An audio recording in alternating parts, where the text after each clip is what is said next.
इस वीडियो में बात करने वाला है यूपी स्कॉलरशिप के बारे में। और यहाँ पर देखिए डिस्ट्रिक्ट के द्वारा बहुत सारे स्टूडेंट का जो डाटा है रिजेक्ट कर दिया जा रहा है। और रिजेक्ट करने का रीज़न जो दर्शाया भी गया है कि क्यों उनका डाटा जो रिजेक्ट कर दिया गया है। तो सबसे पहले यहाँ का स्थिति के आवेदन की स्थिति के बारे में बताने वाला हूँ कि यहाँ सबसे पहले यहाँ देखिए रजिस्ट्रेशन का जो है कंप्लीट हो गया था 21/10/2022 में ही कंप्लीट हो गया था। उसके बाद यहाँ पर देखिए आपका जो है दूसरा है जो फाइनल सबमिट में यहाँ पर आपका कंप्लीट दिखाई दे रहा है। और यहाँ पर देखिए आपका दिनांक 1/11/2022 दिखाई दे रहा है। और यहाँ देखिए तीसरे स्टेज मतलब तीसरा लेवल में तो आपको जो स्टेटस है इंस्टीट्यूट लेवल दिखाई दे रहा है।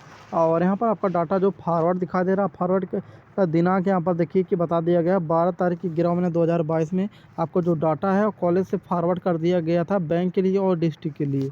ठीक, उसके बाद यहाँ पर आपका डाटा वेरीफाई होने के बाद यहाँ पर नीचे देखिए बता दिया गया है वेरीफाई बैंक। यहाँ पर वेरीफाइड बैंक दिखाई दे रहा है। तो आपको जो अकाउंट वेरिफिकेशन स्टेटस यहाँ पर उसमें दिखाई दे रहा है कि आपका बैंक जो वेरीफाई कर दिया गया है और बैंक द्वारा यहाँ तो दिनांक दिखाई नहीं दे रहा है, तो इसलिए लेन देना आपको कुछ नहीं है। और यहाँ पर देखिए कि और जो है पाँचवा लेवल है क्या है verification bye district scholarship wallpaper officer. तो यहाँ पर देखिए कि आपका डिस्ट्रिक्ट द्वारा जो है डाटा आपको वेरीफाई करने के यहाँ जगह देखिए क्या दिखा दे रहा है reject bye district scholarship community. तो यहाँ पर आपका डाटा जो रिजेक्ट कर दिया गया 15/12/2022 में आपका जो डाटा वो रिजेक्ट कर दिया गया। रिजेक्ट करने का रीज़न यहाँ पर दिया गया है कि इनवैलिड कास्ट बताया दे रहा था। ठीक, कि आप जो कास्ट सर्टिफिकेट लगाए हैं वो आपका गलत है, इसलिए आपका जो डाटा वो रिजेक्ट कर दिया गया है जो है यूपी स्कॉलरशिप के पोर्टल से।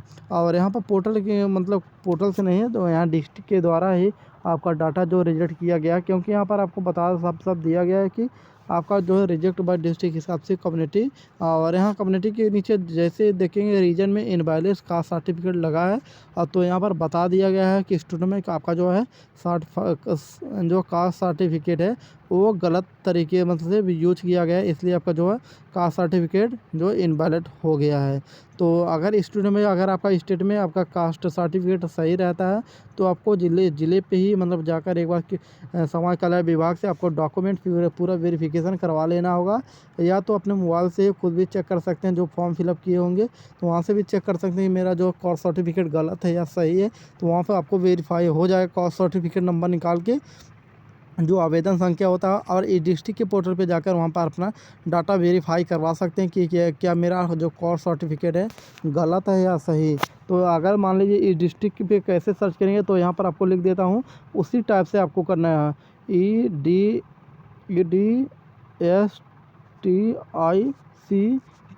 ये डिस्ट्रिक्ट यूपी आपको सर्च कर देना हो गूगल या क्रोम ब्राउज़र पे। सर्च करने के बाद वहाँ पर देखिए कि आवेदन की स्थिति यहाँ पर लिखा दे रहा है। आवेदन का स्थिति के उससे नीचे ज़रा से मतलब कि बता देगा कि जो है कुछ आवेदन की स्थिति पे क्लिक करके अपना डाटा वेरीफाई करवा सकते हैं। उसके नीचे भी एक ऑप्शन कोई लिखा रहेगा, तो वहाँ भी क्लिक करके अपना डाटा वेरीफाई करवा सकते हैं क्या मेरा जो कास्ट सर्टिफिकेट है वो इनवैलिड या गलत पड़ा है या सही है। तो वहाँ से भी चेक करवा सकते हैं। अगर स्टूडेंट भैया अगर आपका 61 का कास्ट सर्टिफिकेट सही रहेगा तो कहाँ पर आपको कैसे सुधार करवाना होगा।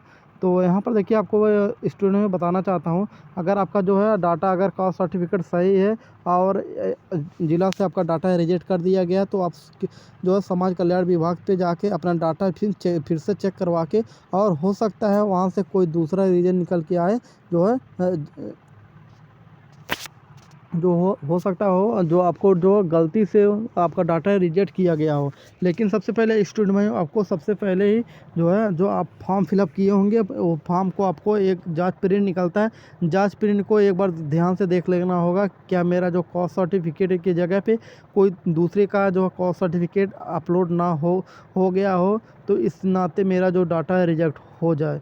क्योंकि अगले बार 2000 जो है अगले साल में बहुत सारे स्टूडेंट भाई का जो स्टेट में 21/22 में बहुत सारे स्टूडेंट भाई की स्टेट में जो है इनवैलिड कास्ट सर्टिफिकेट पड़ गया था। और उनका जो है जहाँ कास्ट सर्टिफिकेट पढ़ने की जगह वहाँ आय जो है आय प्रमाण पत्र पड़ गया था और इनका डाटा वही उस कारण से रिजेक्ट कर दिया गया था कॉलेज से और उनका स्कॉलरशिप का जो है लाभ नहीं मिल पाया था।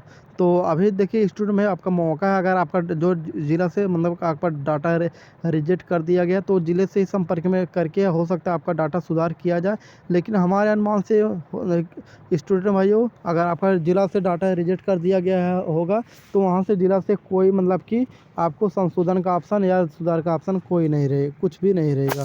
तो आई होप वीडियो पसंद, वीडियो को लाइक और चैनल को सब्सक्राइब जरूर करें। मिलते हैं अगले नेक्स्ट वीडियो में।